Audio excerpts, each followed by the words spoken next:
Hey, hi, thank you all for joining us today. My name is Audrey Chen, and I'm the Director of Outreach at the Justice Education Project.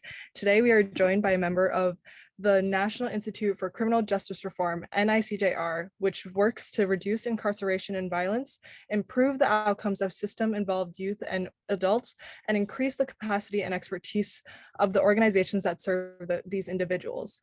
Today, we'll be hearing from Dana Kaplan, who is currently leading the NICJR's efforts with the Office of Juvenile Justice and Delinquency Prevention to support various jurisdictions in closing their youth prisons and detention centers. So, Dana, if you'd like to introduce yourself a bit and also begin your presentation. Sure. Thank you for having me. Thank you for having and inviting the National Institute of Criminal Justice Reform to meet with you all tonight. I love meeting with people who are interested in and engaging with and trying to tackle these issues of mass incarceration in the US. I think it is one of the, if not the most pressing social justice issue of our time. And there's so many entry points to getting involved in it. So happy to be here tonight. A little bit about myself is, so my name is Dana Kaplan. I'm based out of New York City. And I have been at the National Institute of Criminal Justice Reform just for a few months, specifically on this project. And this project is, as was just mentioned, to work with jurisdictions around the country that are looking to close youth correctional facilities and reinvest the savings from that closure into community-based alternatives to incarceration. But a little bit more about my background. I got into these issues as an undergrad when I was an undergraduate at the University of California at Berkeley, many moons ago at this point. But I did an internship at the San Francisco County Jail and volunteer helping with programs. And from that experience just became, really committed to working on both transformation of the criminal justice system and addressing mass incarceration, and particularly the racial inequalities that are embedded in the US criminal legal system. So I will spare you the full resume. But I've worked in a lot of different areas over the years. For many, many years, I worked as kind of an organizer and an advocate, and I was more in the nonprofit policy advocacy and organizing realm, doing youth organizing and working with families who had loved ones impacted by the high cost of prison telephone calls. I ended up being the executive director of a juvenile justice reform organization in New Orleans, Louisiana, for about 8 years, where we monitored youth prison conditions and also did legislative advocacy and organizing around issues such as the school to prison pipeline and issues of juveniles serving life without parole sentences in Louisiana. And then after probably about 15 years, working on the nonprofit community side of things, I ended up working at the New York City Mayor's Office of Criminal Justice for 8 years. So for 8 years, I was in New York City government, also working on similar issues, but obviously from a very different vantage point, working on young adult justice, school climate reform, implementing Raise the Age to both bring 16 and 17-year-olds into the juvenile system and move them off of Rikers Island. I also did a lot of work and still am involved in the efforts to close Rikers Island in New York City and to reduce the jail population size here. But after 8 years of government, I transitioned out, and then now I'm working with the National Institute of Criminal Justice Reform. And maybe with that, I can talk a little bit about NICJR. And then I know afterwards you guys had some questions, but really I'll turn it back over to you all after the PowerPoint about NICJR, and you can just tell me whether I should dive into questions or whether we wanted to do it more as an open discussion or whatever would be most comfortable. But I definitely want to make sure that I'm answering the questions that people have in the Zoom room. So I will share my screen.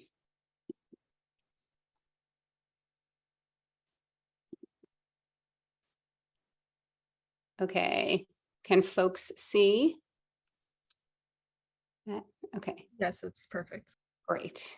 Okay, so as I said, the National Institute of Criminal Justice Reform. So we are based out of Oakland, California, although we are in a national. So the offices are in Oakland and a lot of our work is California based, but we have staff all over the country, including myself, obviously, as I said, in New York City. So the, I'm gonna, there, okay. Sorry, just, we'll give you subtitles to make it more inclusive. Okay.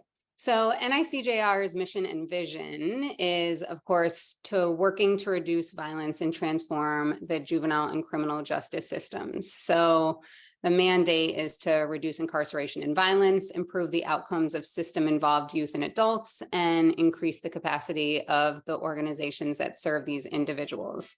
What does that mean? It means that we provide training, technical assistance, research, we run direct services, we have leadership programs, and particularly a leadership program for young leaders of color to develop their leadership in the field, and then advocacy support. And the advocacy support is really around not just working with government around these issues, but also providing capacity, technical assistance, and training to advocates and community organizations that are working for system change. So a few areas of our work: one, police transformation. So NICJR is working around the country to support efforts focused on reimagining public safety. It's the basic framework is reduce, improve, and invest. So that is about reducing both contacts with the criminal justice system and with law enforcement, improving the nature of those contacts when they are there, and then investing in communities, and particularly reinvesting the savings that we can recoup by having a smaller, more light touch justice system. These are just kind of a few of the places that we have worked: Berkeley, Fresno, and Oakland. There are others as well. Juvenile justice reform. I said that we run direct services as well as focus on advocacy around systems change. One of the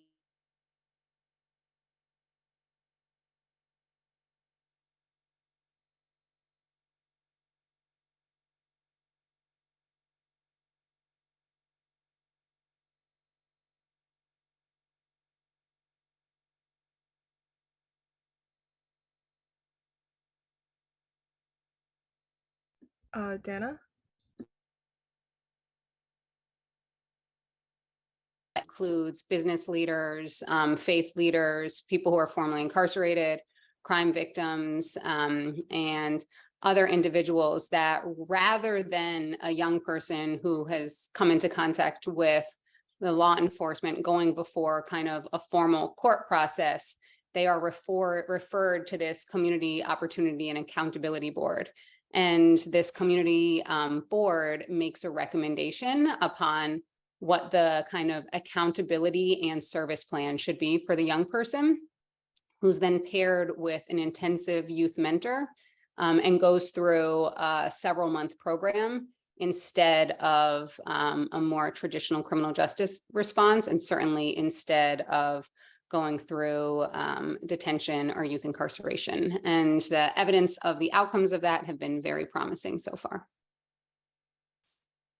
Community-based alternatives to youth incarceration, that is the program that I spoke about earlier. That is kind of the core of my work, which is working with jurisdictions around the country and actually in Puerto Rico as well, where there are governments that are looking to downsize their youth correctional facilities, their youth prisons and jails. And it's really like an exciting time of opportunity in the United States, where we have seen a 77% reduction in the number of young people who are incarcerated, and a real recognition from jurisdictions around the country and in Puerto Rico that, the way that we have kind of done juvenile justice over the last several decades of over incarcerating our young people and warehousing them in correctional facilities that, have been really brutal, terrible experiences and often leave them with a lot of trauma and far worse, is not the right way to do things.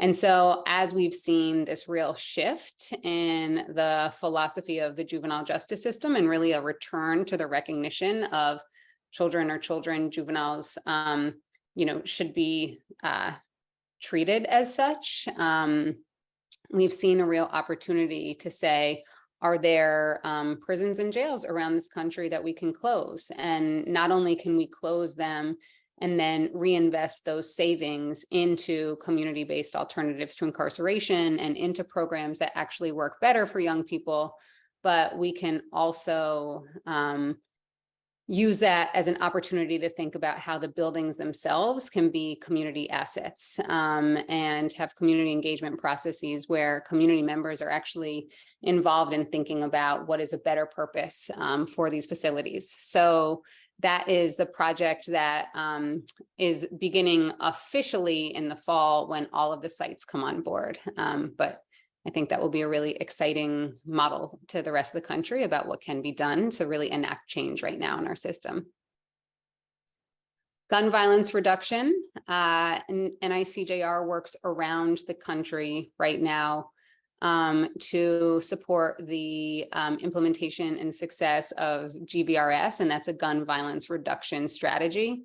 And that is really a strategy that is based on the benefits of providing mediation, interventions, and supports at the community level, training credible messengers really and violence interrupters, and kind of a public health approach to intervening on gun violence. And I think that as we have seen in recent years, the very unfortunate increase in gun violence in our country, particularly post-COVID, obviously it's unacceptable. It's devastating to communities, and there's a real focus on, how can we turn this around?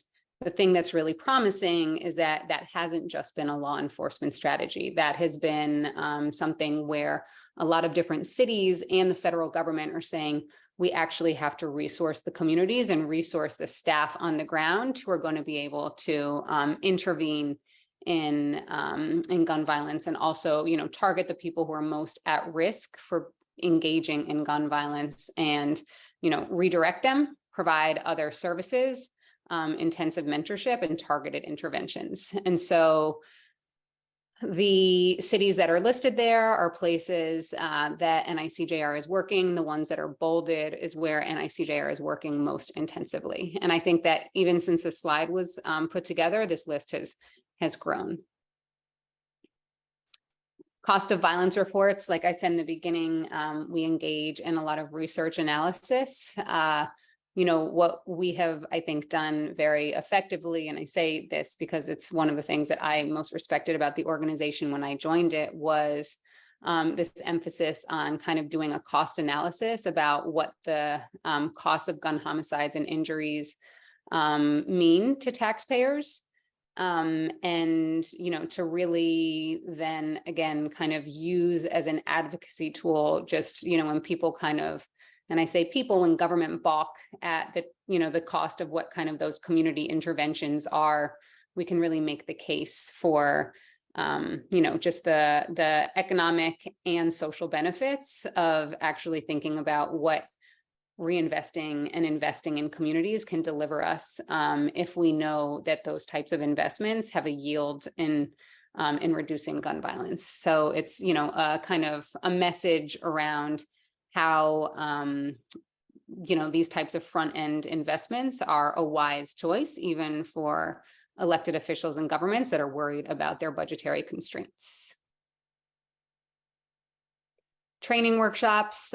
These are just some of the ones that we do. Positive youth development, healthy, wealthy, and wise. Again, both to community organizations, to service providers, kind of frontline staff, community outreach workers, and also to more traditional aspects of the criminal justice system, like probation officers. The National Offices of Violence Prevention Network. I mentioned the work kind of at the real community level, trying to address gun violence. So with two of our partner organizations, Advance Peace and the Center for American Progress, we have created an entire network of offices of neighborhood safety, which are very, very local or entities in cities around the country that gather together for kind of shared training, supports, and capacity building, including everything from how to have a presence at hospitals so that when gun victims come in, we can be there to, or there can be people on the ground who are there to help with victim services, but also ensuring there's no further retaliation. Having presences in neighborhoods after there's been a shooting, just to demonstrate kind of support, but also, again, communicate just the unacceptability of further retaliation. And this network of very, very local organizations from around the country has been a really exciting thing to witness. I mentioned earlier the Young Professionals of Color Fellowship, a leadership development opportunity for emerging leaders, advancing the well-beings of communities of color through various avenues of social justice. I think that they have had a few years of the class now, but it's a relatively recent program that I think has been really beneficial for people involved. And that's it. So that's kind of the that is the big summary of the National Institute of Criminal Justice Reform. And of course, the program that I'm, particularly leading around closing youth correctional facilities and reinvesting the alternatives. But maybe I will stop the screen share. And then again, let me turn it over to you all for questions, and would love to talk more. Yeah, that presentation was amazing. I mean, I've researched some of the work that the NICJR has done, like before the webinar, but just hearing all the work that you guys have done nationwide and even smaller in New York was really nice to kind of tangibly see the work that you guys are doing in communities. So I know I've already sent you a bit of questions that our members have prepared, so I'll go through those, but I'd really like for all of you here, if you have any questions, write them down somewhere and we'll do a free open Q&A section. And if you don't feel comfortable saying it out loud, just feel free to send it to me privately. So to begin, can you share some successful initiatives or programs that have been implemented to reduce juvenile delinquency rates and promote positive outcomes for young people in the justice system? Or you've kind of touched on those, but maybe going into one in more depth. Yeah, absolutely. And I think it's very important to frame it with, a lot of what we know from research and evidence is that youth incarceration is highly ineffective and has a lot of negative consequences. So just, some of the things that the research tells us about why youth incarceration is ineffective is, it disrupts any type of familial ties or, connections to education, community assets and services. So, for instance, a lot of times it's harder for kids to reintegrate into school after they are in a youth correctional facility. There is across the country, time and time again, we have seen that there is a real problem of violence and brutality in correctional facilities. And, there are certainly ranges along that. There are facilities that are better operated than others, but overall, what we absolutely know is that incidents of sexual abuse, of violence, of witnessing violence are really high in youth correctional facilities. And so for young people who are going in, perhaps already dealing with trauma, already exposed to violence, already, have vulnerabilities in their life, that can be an environment that is even worsening. They're also very, very expensive to operate. So, a lot of I think what we've seen in the last several decades is that the United States, in both the adult and the juvenile justice system, has kind of thrown money at the most expensive deep end part of the system, which is correctional facilities, without a real scrutiny of, are these facilities doing what they are supposed to do, allegedly, from a public safety mandate, right? And so again, the youth correctional facilities have pretty much demonstrated that they have failed in many regards. Now, there has been a number of studies around different types of community-based alternatives to incarceration and diversion programs that along the continuum are far more effective. And so I spoke about one of them, but I'll just share a few more examples. So at the NICJR, there's the NOAB, the Opportunity and Accountability Board. But, a lot of the components of that program are things like having a very, very intensive mentor, having an element of cognitive behavioral therapy programming, which is kind of a clinical program that works on how young people think and how that impacts their behavior.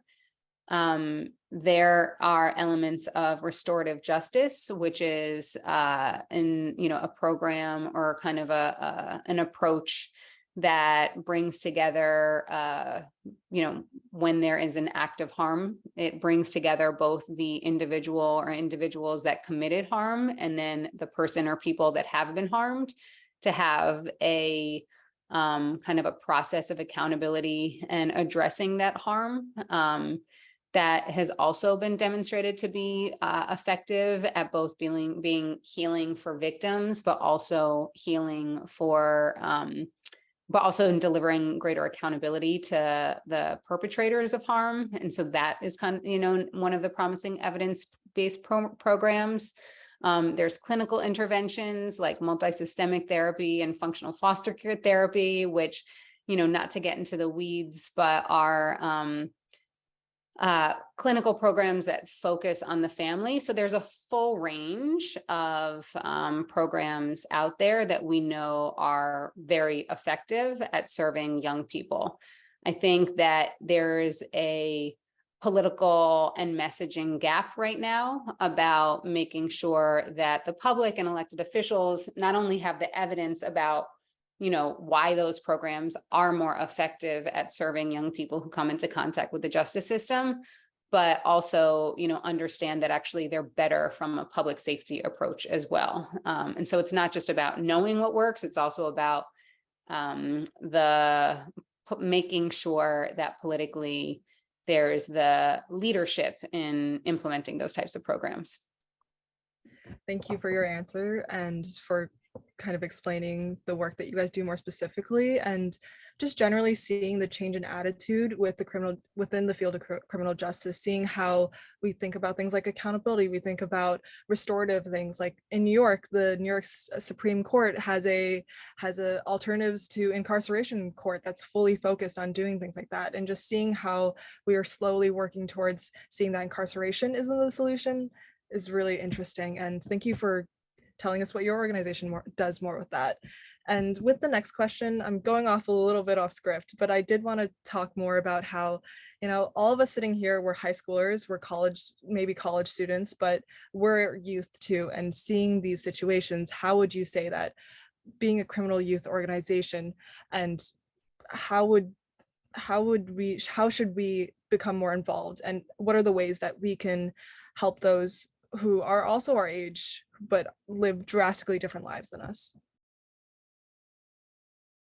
Well, it's interesting. So one of the things that, brain science tells us about young people, and maybe you all understand this, is that young people are particularly influenced by peers.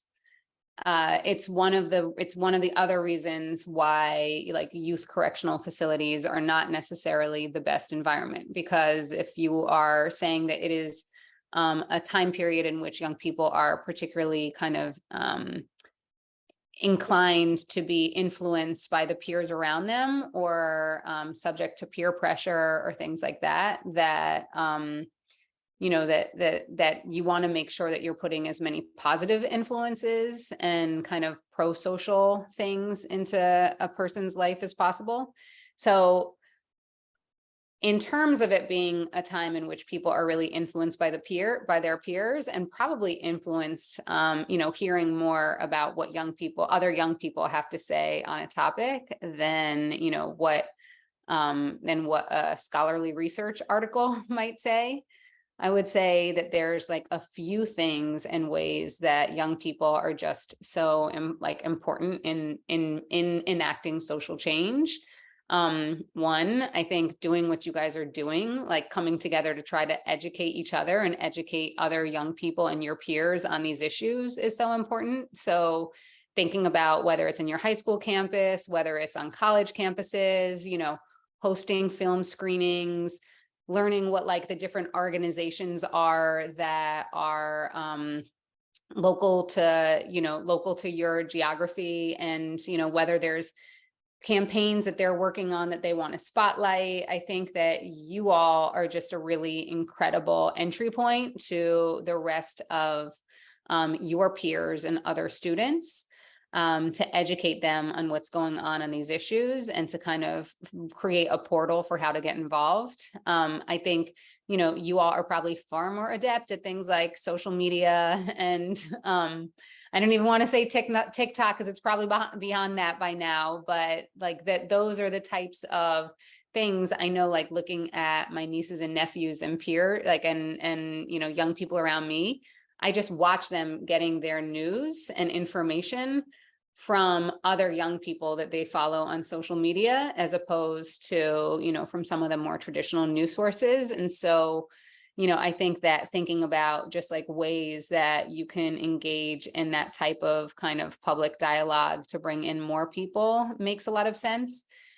And I think just like finding opportunities to volunteer and get involved. I feel like some of the most grounding experiences that I have had in this field over the last 20 years are not necessarily, my paid jobs, doing it at like higher, the most senior levels, but like the types of paid or, low paid or volunteer opportunities that I had when I was like also waiting tables, but knew that I wanted to engage in something that I was passionate about, and just like, tried to get active. And so I think that, just again, finding organizations that, whether it is like, direct services or through advocacy, or just like whatever the entry point is, there's just a lot of ways that you can both contribute to the field, but also learn so much about it, and what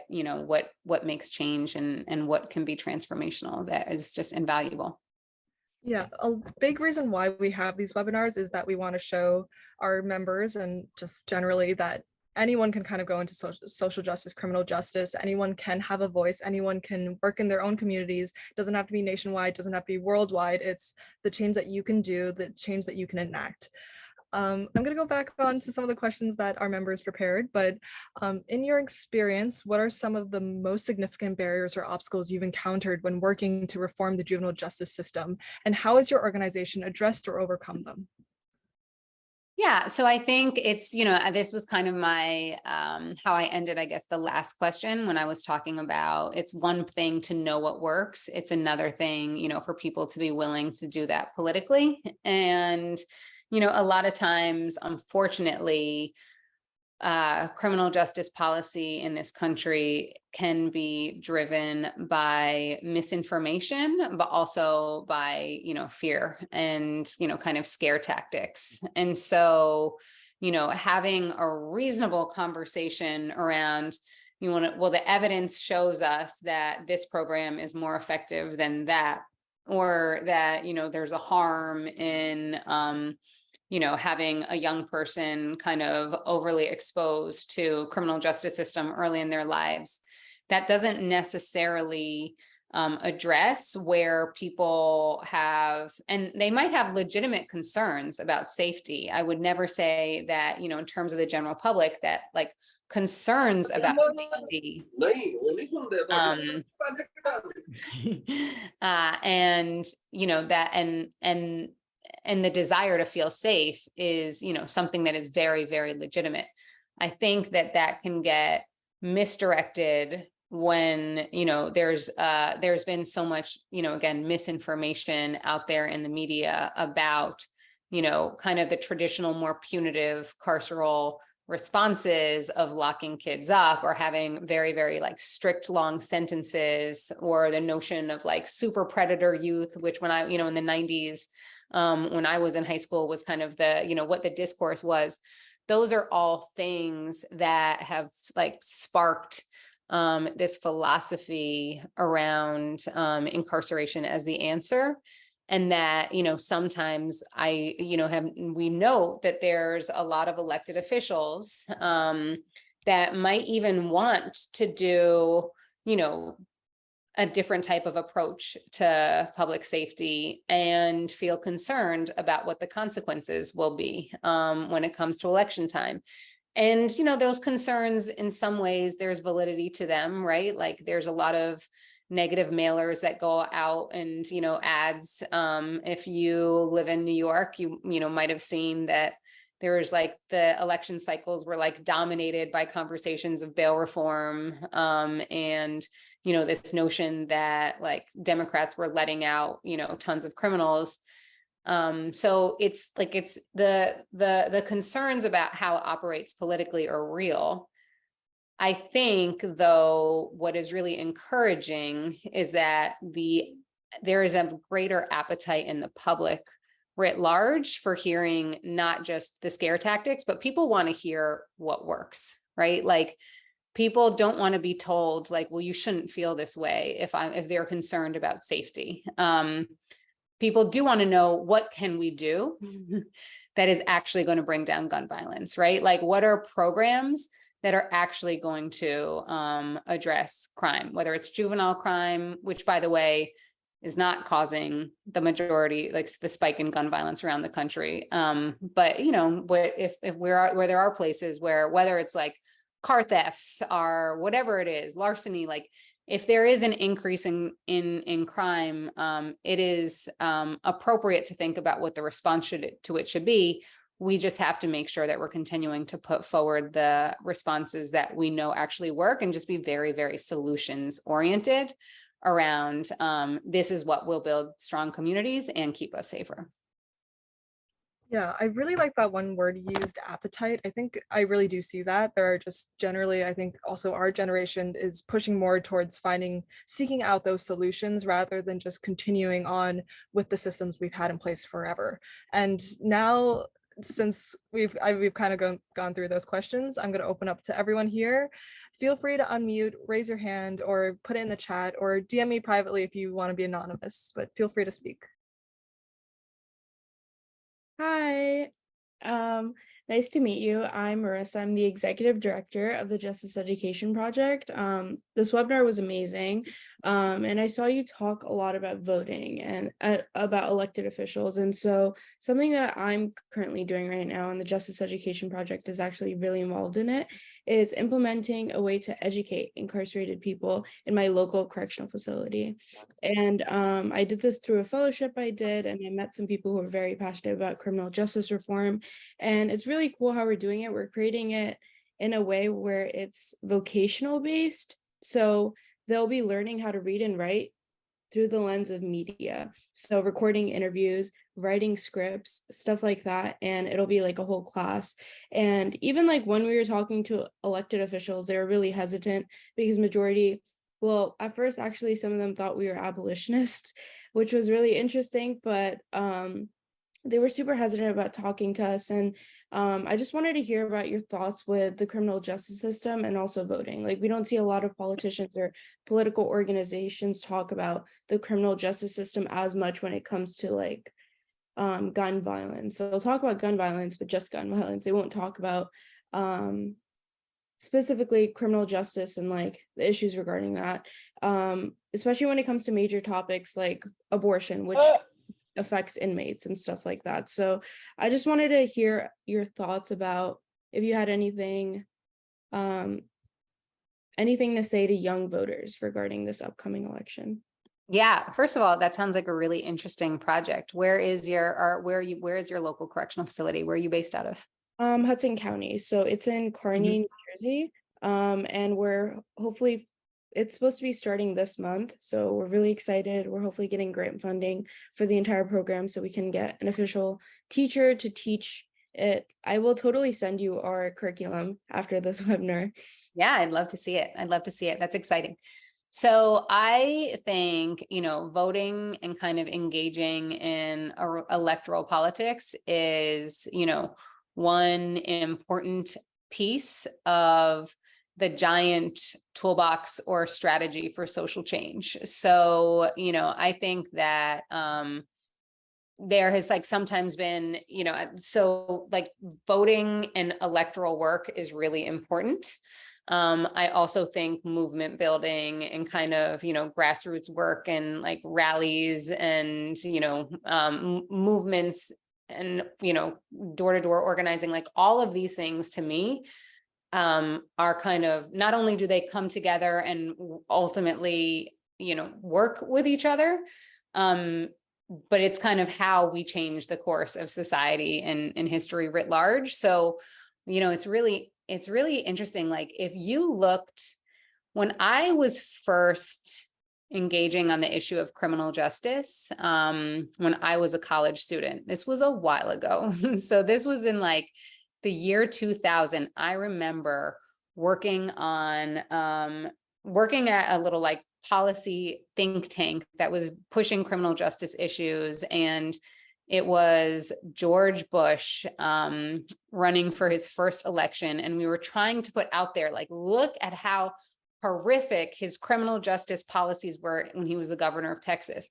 And nobody cared. Nowhere on any agenda was criminal justice. If it showed up at all, it was showing up in terms of a notion of we need to be tough on crime. The notion of we need to turn around the system of mass incarceration was a laughable concept at that point. So for me, watching, 20 years later, the fact that, now there's a serious conversation of any level happening amongst elected officials and, Democrats running for office, and frankly, some Republicans, not all of them, but some, about in acknowledgement of the failures of mass incarceration and how much we've just poured money into it, is really amazing. I think that speaks to what has changed in society that has forced kind of the elected officials and electoral politics to catch up. And so I think that has been both, again, a credit to the different organizations on the ground that do that kind of deep community level work, but also, a credit to the people that have been kind of working in electoral politics and saying, hey, let's look at this issue too, right? It's environmental justice, it's climate justice, it's workers' rights, it's immigrant rights, it's women's rights, it's reproductive justice. It is also mass incarceration and that needs to be right up there with there as terms of what we are asking and kind of demanding of our elected officials. And I think that there's been incredibly interesting work happening in electoral organizing. I'll say when I was in New Orleans, one of the organizations that I had the greatest respect for and worked with the closest was this organization called VOTE, which stands for now vote. It was originally Voice of the Ex-Offender. I think now it's Voice of the Experienced. And they came out of the prison system, came out of organizing at Angola State Prison, and they were organizing people inside.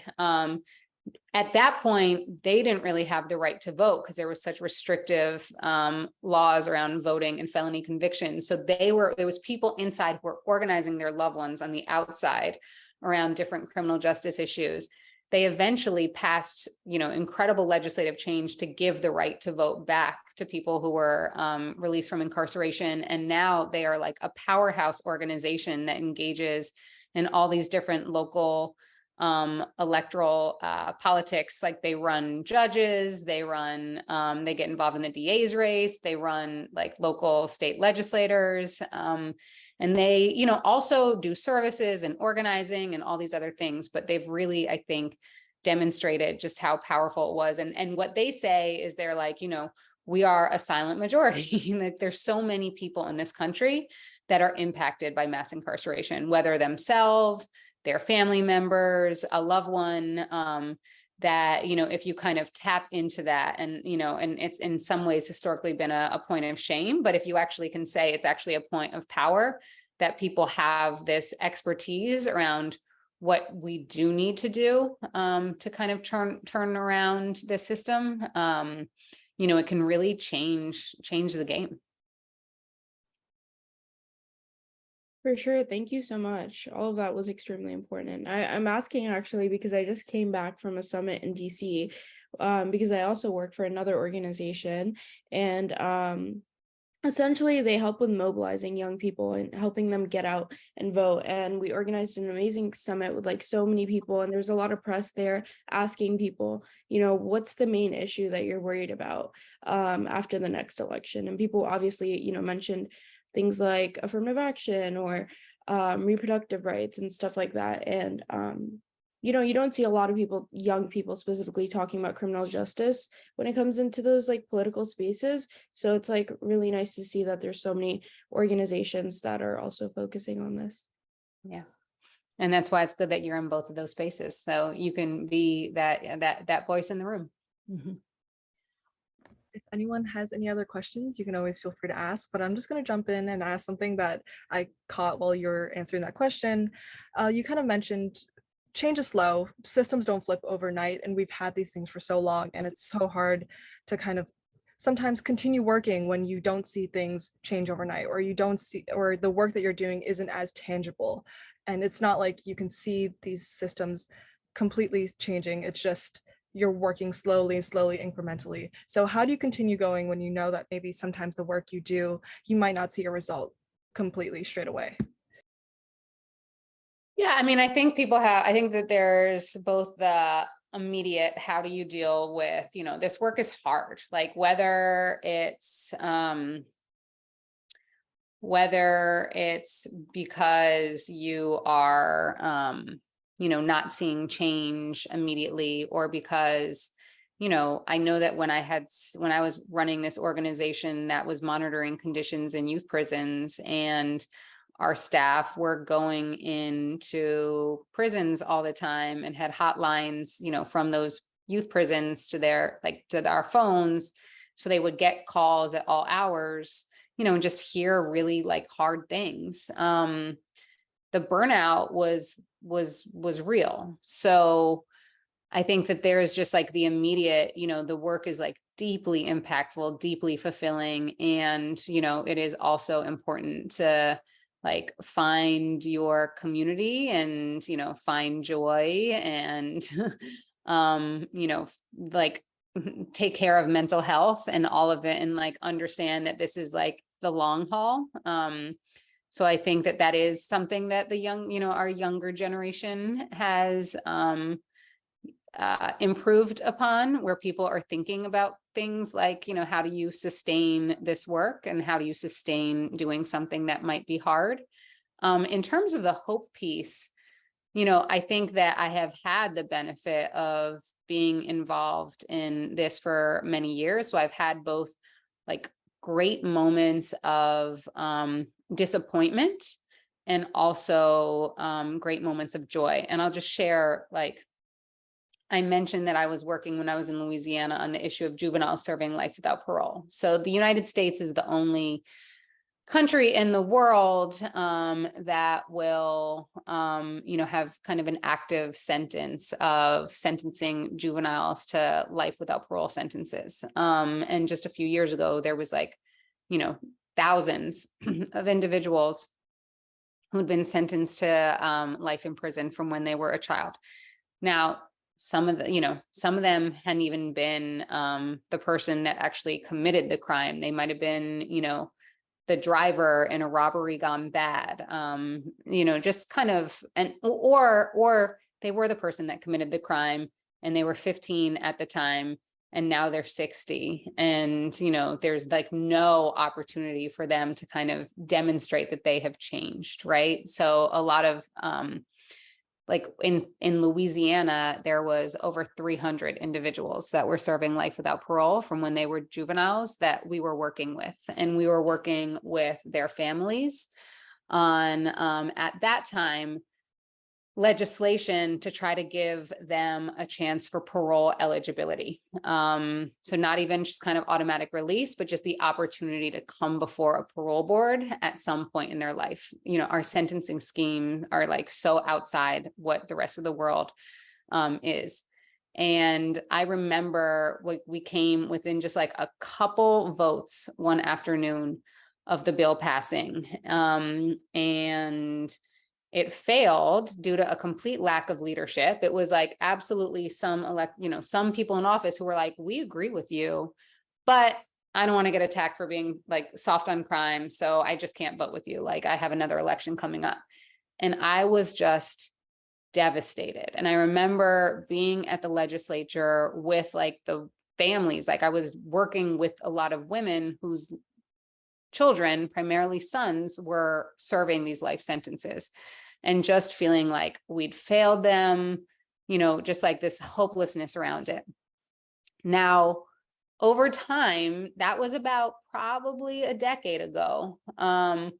Over time, the US Supreme Court ultimately weighed in, said that it was unconstitutional to sentence juveniles there was a few different cases where essentially, saying that it was unconstitutional for any non-homicide offense. Like there was a set of different cases that, essentially ended the mandatory practice of, they didn't end all life without parole sentences for juveniles, but it being mandatory and it being for non-homicides were abolished. And so different states around the country have now gone back, including Louisiana, and passed legislation that have both changed the laws, but also allowed parole opportunities for parole. And I have seen literally hundreds of people come home in Louisiana, including some individuals who came home who were in their 70s, who went in when they were 16, 17 years old.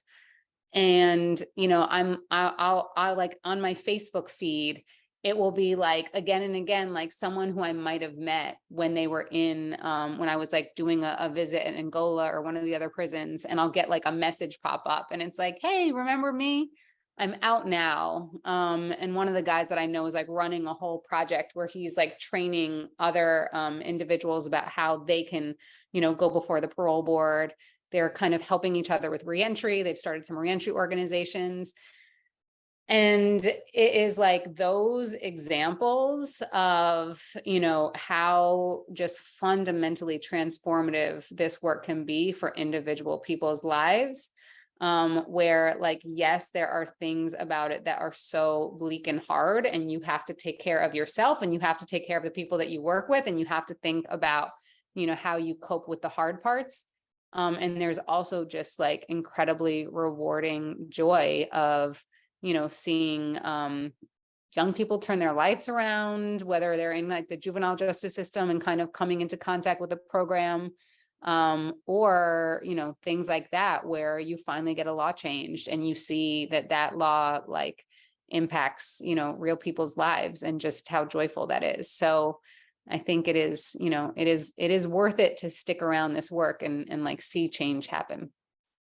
I think, yeah, being able to know that you were a part of that transformation, it must feel incredible, and must feel incredible to know that you've created some sort of impact on this system and you've been able to help all these individuals, even if you might not have seen them directly, even there might be faces everywhere that you might have helped indirectly. It's just to hear that motivates me, and I'm sure everyone else on this call. So since we're kind of nearing 7:30, I wanted to ask you one final question. Um, if so leaving this call, kind of, what's the one thing you want us to take with us? Like, even if months down the road, what's the one thing you want us to remember? I think, stay involved, but also like young people really do make a difference. Young people have like that. I know this sounds a little cliche, but like young people are a real motor of social change in this country. And you have influence, like you have influence as voters, you have influence on social media, you have influence in kind of just like the national discourse and communication around this. So you have power. And so I think you have power, own it, use it. Obviously be humble. I think that there's like the benefit of both, understanding everything that you can bring to this movement for change and just like this work for change, be humble in terms of learning from, the kind of people that have been working on it for decades, and, know like the lessons that you can learn from those experiences, but also just the unique new perspective and energy that, you all bring that I think can, be transformational. So I think it's just like so exciting to get involved, to be involved. I will say like some of my best friends in the world that are like family are the ones that I met doing this work in like late night meetings and in volunteer organizations, when we were all super young, because we had that shared passion and commitment. And those are the people that I am like in a network with, and, in colleagues with decades later. So I think it's an extremely rewarding path if of doing public service and social change work generally. And like I said, when I began, I think the issues of mass incarceration and juvenile and criminal justice reform and transformation are some of the key issues of our time. So it is certainly a great area to make contribution, or to bring this issue into other spaces, so that like you can, people see, and you can see kind of like the interrelation of this and all these other social change spheres. So if anyone has any final questions, if it's okay, can I share your contact information with? Yeah, absolutely. Yeah, well, if anyone has any like final questions, feel free to write them in the chat. But that was truly an amazing presentation, and thank you for answering all of our questions. It was really amazing. Thank you all for doing what you're doing and for having me. Take care, all. Thank you again so much for joining us, and we will definitely keep in contact and reach out to you soon. Fantastic. Great.